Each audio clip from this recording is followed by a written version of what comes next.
Hello students, welcome in Nirmal IIT and medical academy. Students, मैं हूं पवन गुप्ता, आप पढ़ रहे हैं बायोलॉजी और चैप्टर चल रहा है हमारा human health and disease. Last lecture में स्टूडेंट्स हम लोगों ने एंटीबॉडी मीडिएटेड इम्यून रेस्पॉन्स और ह्यूमरल इम्यून रेस्पॉन्स के बारे में स्टडी किया था, जिसमें हमने different types of the antibodies को पढ़ा था। आज हम बात करेंगे functions of the antibodies. Antibodies के फंक्शंस क्या है? Functions of the antibodies.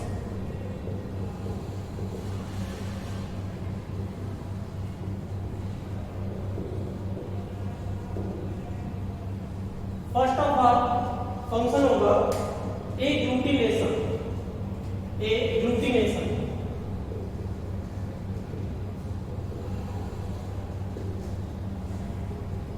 What is agglutination? Interaction between the agglutinin and agglutinogen is known as the agglutination. अब यहाँ agglutinin क्या है? एंटीबॉडी। agglutinogen क्या है? एंटीजन। तो इन दोनों के बीच जो इंटरेक्शन होगा वो क्या होगा? agglutination होगा। और ये सेल लाइसिस से, सेल लाइसिस के प्रोसेस से जो एंटीजन है उसको डिस्ट्रॉय कर दिया जाएगा। तो यहाँ पर आएगा antibodies destroy the antigen by cell lysis.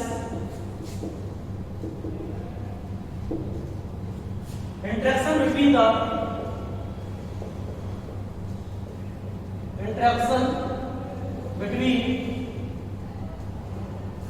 antigen and antibody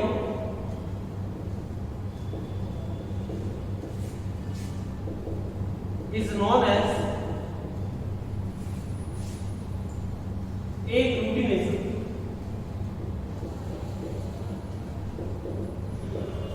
अब देखिए यहां पर agglutination क्या हुआ? agglutination इक्वल टू agglutinin ये क्या होगा बच्चों? एंटीबॉडी प्लस agglutinogen मीन्स होगा एंटीजन। तो इन दोनों के बीच जो इंटरेक्शन है वो क्या होगा स्टूडेंट्स? ये होगा agglutination. Agglutination the first function of the antibodies. Okay students, next है ऑप्सोनाइजेशन। नेक्स्ट जो फंक्शन होगा वो होगा ऑप्सोनाइजेशन। सेकंड जो फंक्शन होगा ऑप्सोनाइजेशन। ऑप्सोनाइजेशन में क्या होगा? Coating of the antigen by antibodies. और ऑप्सोनिन एंटीबॉडीज जो होती है IgG एंड IgM। तो ये क्या करते हैं? Coating of antigen by antibodies IgG and IgM। अब क्या होगा? इससे ये इजीली फेगोसाइटोसिस हो जाएगा and it make easy the process of phagocytosis. Phagocytosis हो जाएगा कॉटिंग मींस उसको एक तरीके से घिराव करना, उसको चारों तरफ से कवर करना। तो ये क्या है? जैसे कि जो भी क्राइम, किसी क्रिमिनल को अगर पकड़ना है, उसके अगेंस्ट कोई एनकाउंटर करना है, तो जो एनकाउंटर होगा उसमें क्या, पहले तो उस क्रिमिनल को चारों तरफ से सराउंड किया जाएगा, घेरा जाएगा, तो वो कॉट किया जाएगा एक तरीके से। तो ऐसे ही यहाँ पर एक शील्डिंग बना लेते हैं, कॉटिंग कर देते हैं, उसके बाद एनकाउंटर होगा। तो ये क्या होगा? ऑप्सोनाइजेशन। थर्ड होगा, ये तो है ऑप्सोनाइजेशन। थर्ड जो फंक्शन होगा वो होगा न्यूट्रलाइजेशन। इसको यहां से नोट कर लिया आपने। थर्ड फंक्शन की बात करें हम, न्यूट्रलाइजेशन। न्यूट्रलाइजेशन क्या होगा? एंटीबॉडी जो होगी वो एंटीजन के टॉक्सिन को डिस्ट्रॉय करेगी और इसे न्यूट्रलाइजेशन बोला जाएगा। थर्ड फंक्शन ऑफ एंटीबॉडी होगा neutralization. Neutralisation,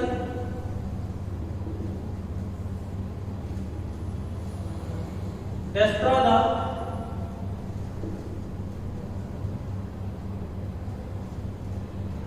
toxins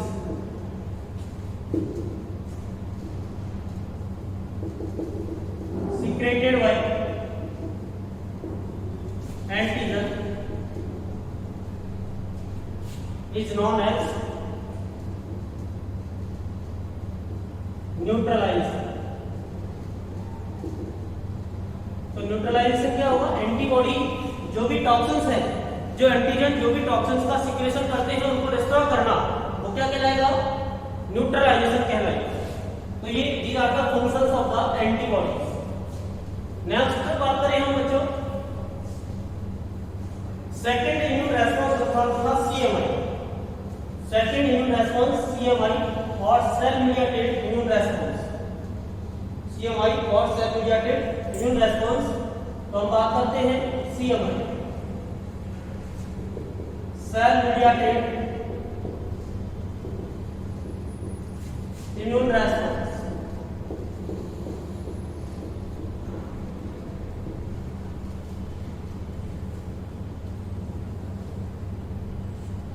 cell mediated immune response में क्या होता है friends?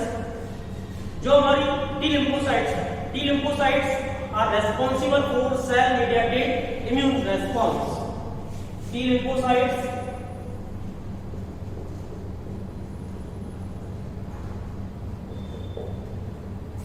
for the CM, T lymphocytes बनाती है। और T lymphocytes के बारे में बताया था हमने, these are formed in the bone marrow but matured in the thymus gland and known as the T lymphocytes. T lymphocytes are of four types. ये four types की होती है। कौन कौन सी होती है?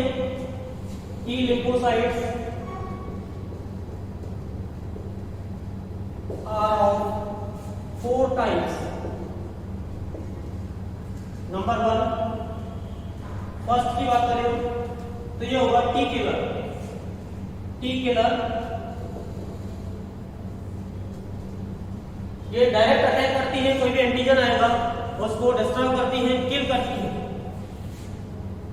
These cells kill the antigen or pathogen directly, ये directly इसको किल करती है। दूसरा होगा टी हेल्पर। टी हेल्पर जो होगा,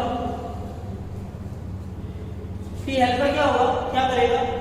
ये हेल्प करता है बी लिम्फोसाइट्स की। तो ये these cells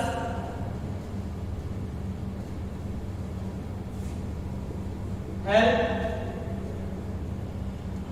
the B lymphocytes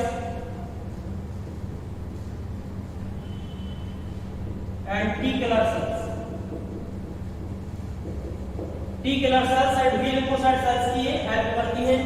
third, अच्छा एक बात बताएं हम, टी हेल्पर सेल्स जो होती है, जब भी HIV का इन्फेक्शन होता है तो टी हेल्पर सेल्स का नंबर डिक्रीज हो जाता है।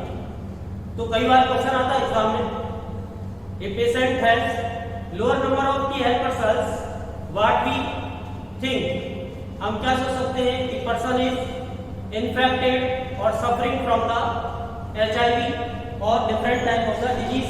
तो आंसर आएगा HIV। तो ये क्या होगा इसमें, इन एड्स पेशेंट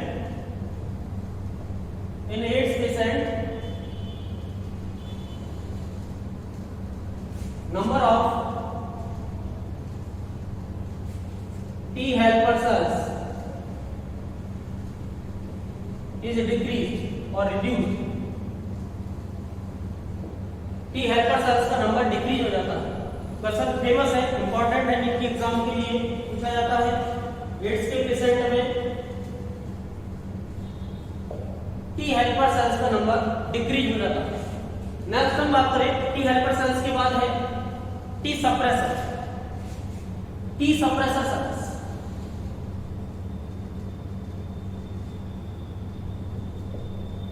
अब देखिए टी सप्रेसर सेल्स क्या होता है। हमारा जो इम्यून सिस्टम होता है वो वर्क करता है मेमोरी बेस्ड होता है कि वो रिकॉग्नाइज करता है कि ये सेल्फ सेल्स हैं और other cells, non self cells हैं और सेल्फ सेल्स हैं, तो ये इस बात को रिकॉग्नाइज करता है, मेमोराइज कर लेता है इस बात को। बट कई बार क्या होता है कि ये हमारा जो इम्यून सिस्टम है ये हमारे बॉडी के ऑर्गन्स के ऊपर ही अटैक करता है और डिस्टर्ब करने लगता है बॉडी ऑर्गन्स को। तो उस कंडीशन में जो टी सप्रेसर सेल्स हैं वो हमारे इम्यून सिस्टम को वीक करती है। और इम्यून सिस्टम को वीक क्यों करती है?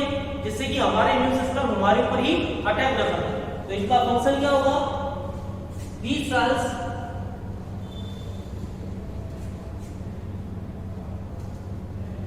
reduce the strength of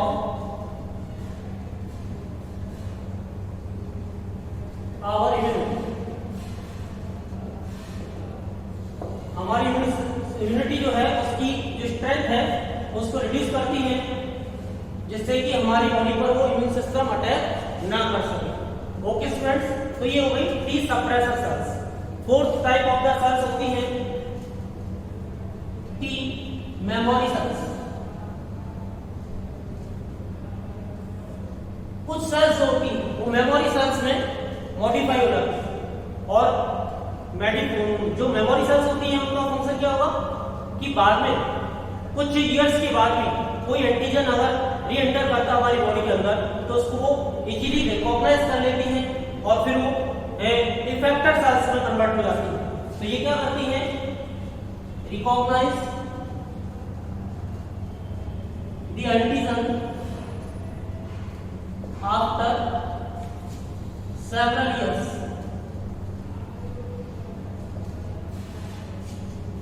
and convert into effector cells। effector cells में कन्वर्ट हो जाते हैं। अभी क्या करेंगे ये सेल्स बी लिम्फोसाइट्स और टी किलर सेल्स को स्टिमुलेट करेंगे क्लोनिंग के लिए। तो कई बार क्या होता है क्लोनिंग के लिए, जैसे टी हेल्पर सेल्स भी वर्क करती हैं। टी हेल्पर सेल्स क्या करती हैं?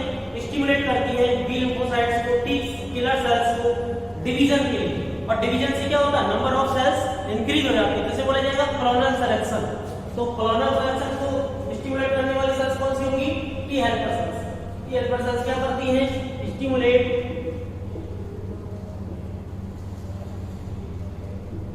The B lymphocytes and T killer cells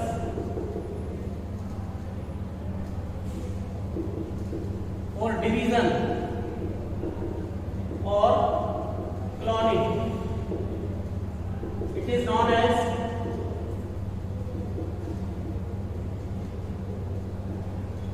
clonal selection।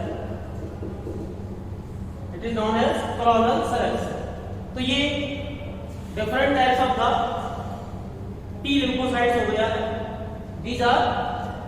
These form the CMI or cell mediated immune response। अब देखिए हम नेक्स्ट बात करते हैं कि जब भी कोई ऑर्गन ट्रांसप्लांट होता है या हमारी बॉडी में कोई भी ऑर्गन वर्क नहीं करता प्रॉपर, फेलियर हो जाता है, जैसे किडनी है, हार्ट है, लीवर है, आईज है, तो फिर एक ऑप्शन बचता है कि ऑर्गन ट्रांसप्लांटेशन करवाया। तो जब भी कोई ऑर्गन ट्रांसप्लांटेशन करवाया जाएगा तो क्या होगा? हमारा इम्यून सिस्टम उसको इजीली एक्सेप्ट नहीं करेगा, उसको रिजेक्ट कर देगा, या तो बहुत जल्दी रिजेक्ट कर देगा या कुछ टाइम के बाद उसको रिजेक्ट कर देगा। तो उसको बॉडी के लिए फेवरेबल बनाने के लिए, फेवरेबल कंडीशन कॉज करने के लिए, क्रिएट करने के लिए क्या करना पड़ेगा? एक तो लाइफ टाइम इम्यूनोसप्रेसेंट मेडिसिन को लेना पड़ता है। और हमने बताया था साइक्लोस्पोरिन ए जो ट्राइकोडर्मा पॉलीस्पोरम से मिलती है। साइक्लोस्पोरिन ए इम्यूनोसप्रेसेंट मेडिसिन है और ये ट्राइकोडर्मा पॉलीस्पोरम से मिलती है। तो इसको भी हमें लाइफ टाइम तक लेना पड़ेगा अगर बॉडी में ऑर्गन ट्रांसप्लांटेशन हुआ है। और ऑर्गन ट्रांसप्लांटेशन की ड्यूरेशन में जो रिजेक्शन का वर्क है, जो भी रिजेक्ट करने का वर्क है वो कौन करता है? CMI करता है, means T cells. T lymphocyte जो होती है, टी लिम्फोसाइट्स और CMI is related to the rejection of transplanted organ.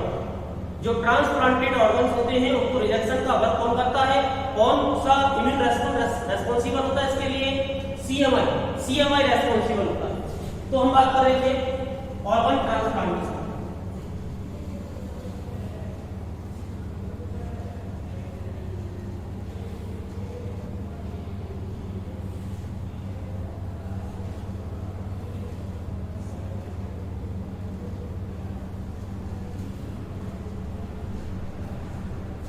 तो हम बात कर रहे थे किसकी, ऑर्गन ट्रांसप्लांट।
तो देखिए, जब भी हमारी बॉडी के ऑर्गन्स प्रॉपर वर्क नहीं कर पा रहे होते हैं तो उस टाइम हमारे पास केवल एक ही ऑप्शन रह जाता है कि ऑर्गन का ट्रांसप्लांटेशन करवाया जाए।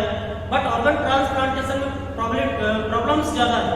क्या प्रॉब्लम्स है कि या तो वो रिजेक्ट हो जाएगा ऑर्गन ट्रांसप्लांटेशन,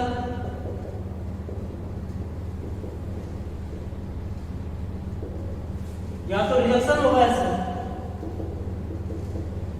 या ये सक्सेसफुल होगा। अगर ये रिजेक्शन होता है तो इसके लिए रेस्पॉन्सिबल कौन होगा, रेस्पॉन्सिबल होगा इसके लिए CMI, cell mediated immune system, और T lymphocytes are responsible for rejection of transplanted organs. जो भी ऑर्गन ट्रांसप्लांटेड हुए हैं उनके रिजेक्शन के लिए कौन रेस्पॉन्सिबल होगा, सीएमआई रेस्पॉन्सिबल होगा। अब देखिए, ये जो ग्राफ्टिंग है, ये ग्राफ्टिंग जब भी होगी तो उसमें हमें दो तीन बातें देखनी पड़ेगी। एक तो लाइफ टाइम, जब भी ग्राफ्टिंग करवाई जाएगी तो उसकी कंडीशंस, ग्राफ्टिंग की कंडीशंस क्या है। पहला होगा ब्लड मैचिंग, ब्लड मैच होता है मतलब ब्लड ग्रुप मैचिंग होगा। नंबर दूसरा होगा टिश्यू मैचिंग, टिश्यू मैचिंग, और थर्ड होगा life time, use of life time, use of immunosuppressant medicine.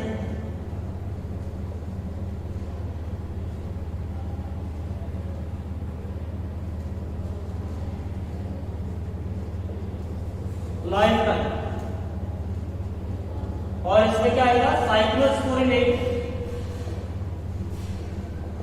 ये cyclosporin A is obtained from the Trichoderma polyspor, Trichoderma polysporum. Very important question बनता है ये NEET के एग्जाम में यहां से। और ट्राइकोडर्मा पॉलीस्पोरम क्या है, एक फंगस। तो ये आपने पढ़ा कि ब्लड मैचिंग होगा, पहले तो टिश्यू मैचिंग होगा, और लाइफ टाइम इम्यूनोसप्रेसेंट मेडिसिन को लेना होता है। अब हम बात करें टिश्यू मैचिंग। टिश्यू मैचिंग कैसे होता है, और ऑर्गन ट्रांसप्लांटेशन या ग्राफ्टिंग कैसे होता है उसकी बात कर रहे हैं। तो टिश्यू मैचिंग में एक होता है MHE,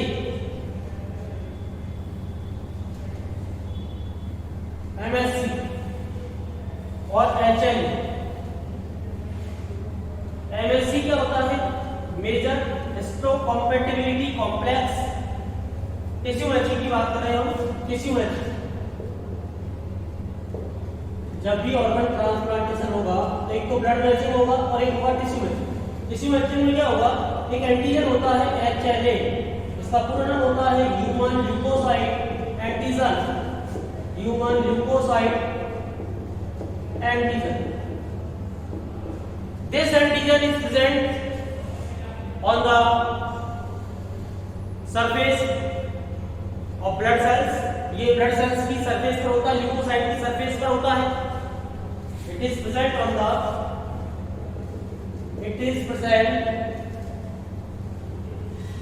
the surface of leukocytes।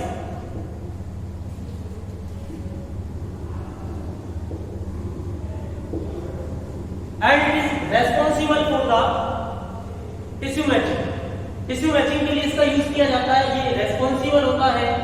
अब जो HLA है, ये HLA को बनाने वाली जो जीन है, वो जीन HLA की जो जीन है वो जीन सिचुएटेड होती है 6th number of the chromosome. HLA gene is situated on the 6th number of chromosome. और वहां पर उस पोर्शन पर जो भी टिश्यू मैचिंग से या हिस्टोकम्पैटिबिलिटी कॉम्प्लेक्स से रिलेटेड जो भी जीन्स हैं उन सबको बोला जाता है हिस्टोकम्पैटिबिलिटी कॉम्प्लेक्स। क्या बोला जाता है? Histocompatibility complex. The gene of HLA is present on the 6th chromosome।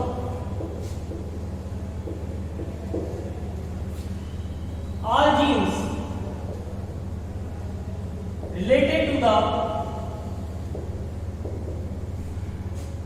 histocompatibility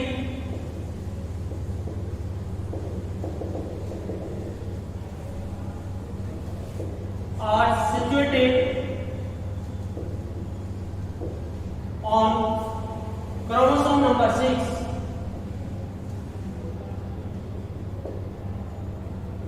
and for the major histocompatibility complex। histocompatibility complex और MHC, और इसको शॉर्ट में क्या बोला जाएगा बच्चों? MHC। तो मेजर हिस्टोकम्पैटिबिलिटी, हिस्टोकम्पैटिबिलिटी क्या है कि जो हमारे टिश्यूज हैं वो बाहर वाले टिश्यूज को एक्सेप्ट करेंगे या नहीं करेंगे, एक्सेप्ट करेंगे या रिजेक्ट करेंगे। It is known as the histocompatibility. भाई कंपैटिबल है या नॉन कंपैटिबल है? बाहर वाला जो एंटीजन आया है वो कंपैटिबल है और नॉन कंपैटिबल है और इनकम्पैटिबल है। तो इसे क्या बोला जाएगा? Histocompatibility complex. तो हिस्टोकम्पैटिबिलिटी कॉम्प्लेक्स क्या है? Group of gene which is situated at the chromosome number 6 and related to the histocompatibility is known as the histocompatibility complex। और ये है क्या? HLA से रिलेटेड जीन्स हैं। HLA क्या है? ह्यूमन ल्यूकोसाइट एंटीजन, जो कि प्रेजेंट होता है ल्यूकोसाइट की सरफेस पर। ओके स्टूडेंट्स, अब हम बात करते हैं कि जो क्रोमोसोम्स, ये मान लो क्रोमोसोम्स है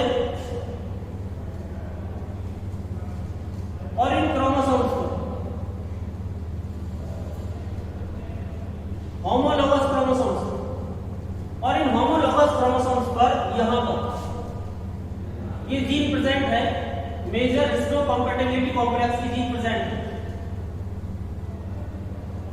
अब मेजर हिस्टोकम्पैटिबिलिटी कॉम्प्लेक्स की जीन प्रेजेंट है तो ये यहां पर क्या बना रही है?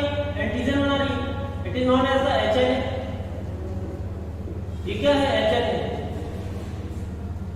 ये तो HLA है और ये जीन जो इससे रिलेटेड है वो क्या है? MSC। ये क्या है?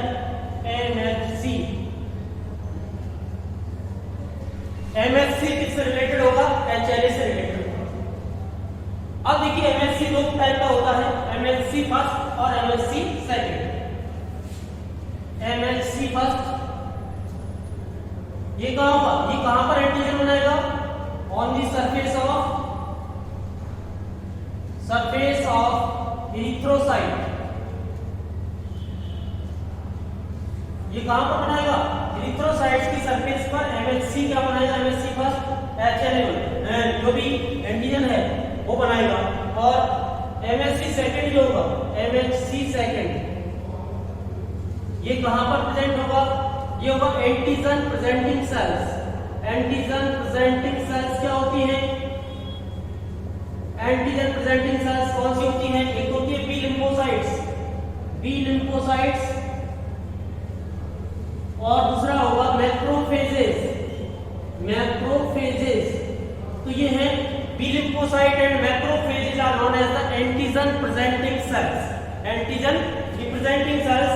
तो देखिए अब एंटीजन रिप्रेजेंटिंग सेल्स क्या होती है, अब हम बात करें, मान लो कोई एंटीजन है तो वो एंटीजन कहां पर प्रेजेंट होगा, कोई भी पैथोजेनिक सेल है या उस सेल के ऊपर प्रेजेंट होगा, सरफेस पर प्रेजेंट होगा। तो जब भी टी हेल्पर सेल्स पास होती है, क्लोजली पास होती है किसी भी मैक्रोफेजेस से, किसी भी बी लिम्फोसाइट से, तो क्या स्टिमुलेट हो जाती है, एक्टिवेट हो जाती है, और बी लिम्फोसाइट और टी किलर सेल्स को डिवीजन के लिए स्टिमुलेशन देती है, और फिर वो क्या करेंगे, अपना क्लोन बनाते हैं। तो इसे क्या बोला जाएगा, एंटीजन प्रेजेंटिंग सेल्स बोला जाएगा। दोबारा सुने, कोई भी एंटीजन है वो कहां होगा, या तो बी लिम्फोसाइट की सरफेस पर होगा या फिर टी किलर सेल्स पर है। तो जब भी टी हेल्पर सेल्स वहां से गुजरती हैं तो वो क्या करती है, स्टिमुलेट करती हैं बी लिम्फोसाइट्स और टी किलर सेल्स को क्लोन फॉर्मेशन के लिए, और जिससे उसको डिस्ट्रॉय किया जा सके। तो इसे क्या बोला जाएगा, इन दोनों सेल्स को एंटीजन प्रेजेंटिंग सेल्स बोला जाएगा। तो एंटीजन प्रेजेंटिंग और एंटीजन रिप्रेजेंटिंग सेल्स होती हैं वो कौन सी होंगी, ये बी लिम्फोसाइट्स होंगी और मैक्रोफेज होंगी। तो मैं कह रहा था MHC सेकंड जो होगा वो कहां होगा, एंटीजन प्रेजेंटिंग सेल्स पर प्रेजेंट होता है। ओवरऑल जब भी ऑर्गन ट्रांसप्लांटेशन होगा तो first of all blood matching होगा, सेकंड टिश्यू मैचिंग में क्या होगा, HLA एंटीजन को देखा जाएगा और वो रिलेटेड किससे होगा, मेजर हिस्टोकॉम्पैटिबिलिटी कॉम्प्लेक्स। वो क्या है, ऐसे जीन जो कि HLA का फॉर्मेशन करते हैं और कहां प्रेजेंट होते हैं, 6 नंबर ऑफ क्रोमोसोम पर प्रेजेंट होते हैं। उनका जो ग्रुप है उसे मेजर हिस्टोकॉम्पैटिबिलिटी कॉम्प्लेक्स बोला जाता है। ओके स्टूडेंट्स, तो ये हो गया है टिश्यू मैचिंग। नेक्स्ट हम बात करें कि ग्राफ्टिंग कैसे होती है। ग्राफ्टिंग 4 प्रकार से होती है। कैसे होती है वो 4 प्रकार से, सक्सेसफुल के बेस पर कि कब सक्सेस होगा और कब सक्सेस नहीं होगा, इसके बेस पर ग्राफ्टिंग जो होगी वो 4 टाइप की। ग्राफ्टिंग और ट्रांसप्लांटेशन जो होता है वो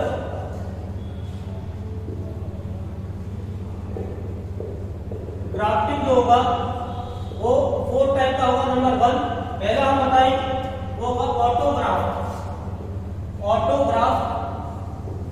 तो ऑटोग्राफ में क्या होता है बच्चों, मान लो मेरा कोई बॉडी ऑर्गन, मेरे ही बॉडी ऑर्गन में दूसरी प्लेस पर उसको, जैसे मान लो स्किन है, मेरी बॉडी से एक जगह से स्किन ली और दूसरी जगह उसको ट्रांसप्लांट कर दिया, तो इसे क्या बोला जाएगा, ऑटोग्राफ। मींस बॉडी सेम होगी, when organ is transplanted, organ is grafted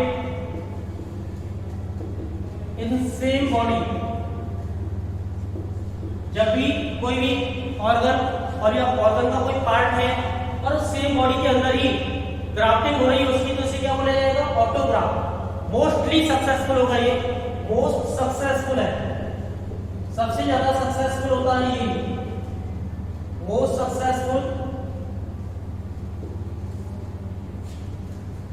second होगा, सेकंड के बाद हम बात करें आइसोग्राफ। और आइसोग्राफ क्या होगा स्टूडेंट्स, देखिए आइडेंटिकल ट्विंस क्या होते हैं, जो भी ट्विंस होते हैं, जुड़वा बच्चे जो होते हैं आइडेंटिकल ट्विंस होंगे।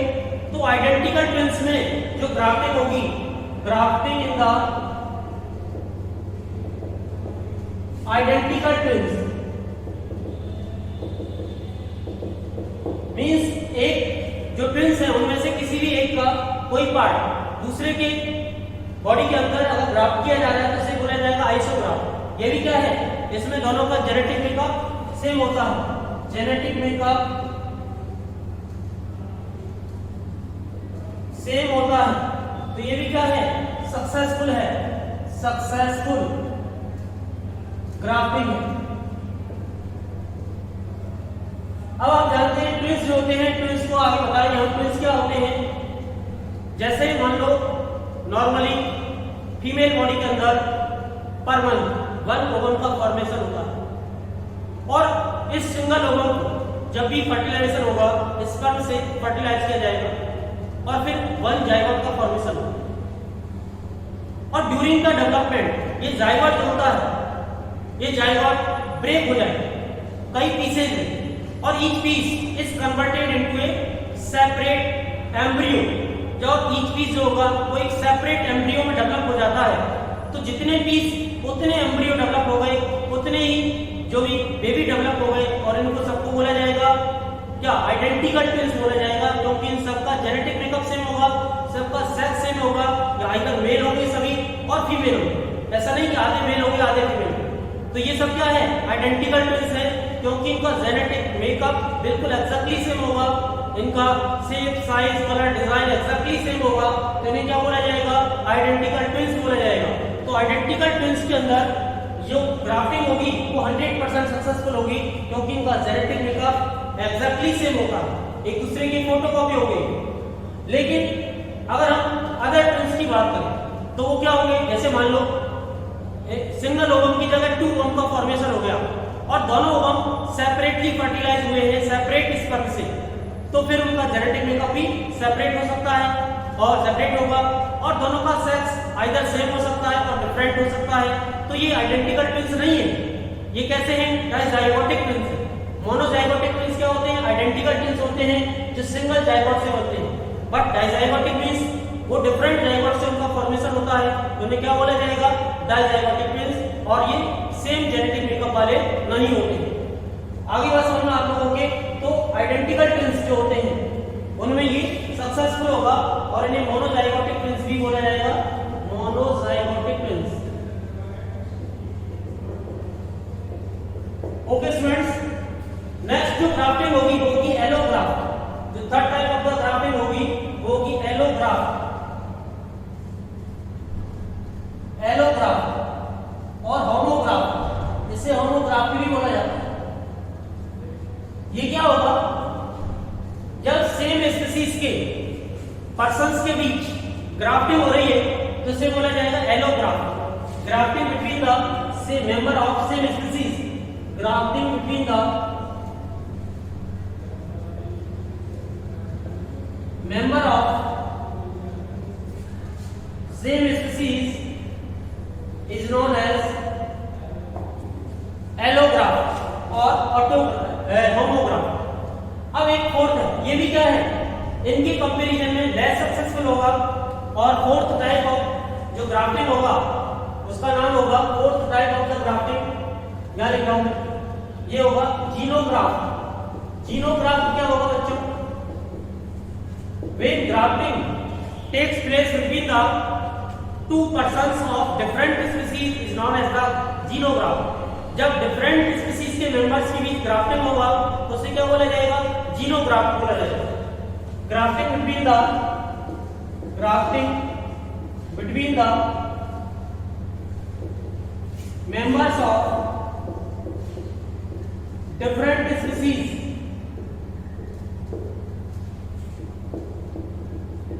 is known as the xenograft। ये लेस सक्सेसफुल होगा, वैसे हेटेरोग्राफ्ट भी बोला जाता है। xenograft is also known as the heterograph। xenograft is also known as heterograph। तो ये 4 टाइप ऑफ द ग्राफ्टिंग आपने देखा। अब यदि हम देखें कि जो मोस्ट सक्सेसफुल होगा वो कौन सा होगा, ऑटोग्राफ्ट होगा, आइडेंटिकल ट्विंस में होगा, उसके बाद सिबलिंग में होगा, उसके बाद पेरेंट्स में होगा और उसके बाद अदर्स का होगा। तो हमें जो इसका जो सीक्वेंस होगा वो होगा ऑटोग्राफ्ट, उसके बाद आइडेंटिकल ट्विंस में जो ग्राफ्टिंग होगी वो सबसे ज्यादा सक्सेसफुल होगी। उसके बाद सिबलिंग, सिबलिंग क्या होते हैं बच्चों? Whether the parents of members are same, जब जितने भी मेंबर्स हैं उनके पेरेंट्स सेम हैं तो वो सभी क्या होंगे? सिबलिंग होंगे, वो सभी एक दूसरे के भाई बहन होंगे। तो सिबलिंग क्या होंगे? जो भाई बहन होंगे उनको सिबलिंग बोला जाएगा। मींस उनके पेरेंट्स जब एग्जैक्टली सेम होते हैं तो उन्हें सिबलिंग बोला जाएगा। भाई बहन के बीच जो ग्राफ्टिंग होगा वो भी सक्सेसफुल होगा। उसके बाद पेरेंट्स और पेरेंट्स के बाद अदर्स। तो ये जो ऑर्डर है ये होता है ग्राफ्टिंग का ऑर्डर कि कहां पर ग्राफ्टिंग सक्सेसफुल होगा, कहां पर ग्राफ्टिंग सक्सेसफुल नहीं होगा। जैसे हम किडनी ट्रांसप्लांटेशन की बात करें, मान लो किडनी फेलियर हो गया है तो किडनी की रिक्वायरमेंट है, तो किडनी कहां से ली जाएगी? आइदर या तो सिबलिंग से ली जाए, उसके भाई बहनों से ली जाए, या फादर मदर से ली जाए। हम ऐसे हस्बैंड वाइफ एक दूसरे को किडनी डोनेट नहीं कर सकते क्योंकि दोनों का जेनेटिक मेकअप डिफरेंट है, बिल्कुल डिफरेंट है। तो ये किसमें आएगा? Members of same species, means ये आएगा एलोग्राफ्टिंग। तो ये सक्सेसफुल कब होगा? तो जहां पर जेनेटिक मेकअप ज्यादा सेम होगा वहां पर ऑर्गन ट्रांसप्लांटेशन मोस्ट सक्सेसफुल होता है। तो ये सब कुछ समझा आपने ऑर्गन ट्रांसप्लांटेशन और ग्राफ्टिंग के बारे में। नेक्स्ट होगा जो भी हमारी बॉडी के अंदर immunity in the body, body के अंदर जो इम्यूनिटी है वो कौन बनाता है, कौन रिलेटेड होता है इससे? इसमें एक तो लिम्फोइड ऑर्गन्स इंक्लूड होते हैं, टिश्यूज इंक्लूड होते हैं, सेल्स इंक्लूड होते हैं, और जो सॉल्युबल मॉलिक्यूल्स जैसे कि antibodies, these form the immunity of the body. तो इसके बारे में हम आगे पढ़ेंगे स्टूडेंट्स। ये आपकी समझ में आ गया होगा।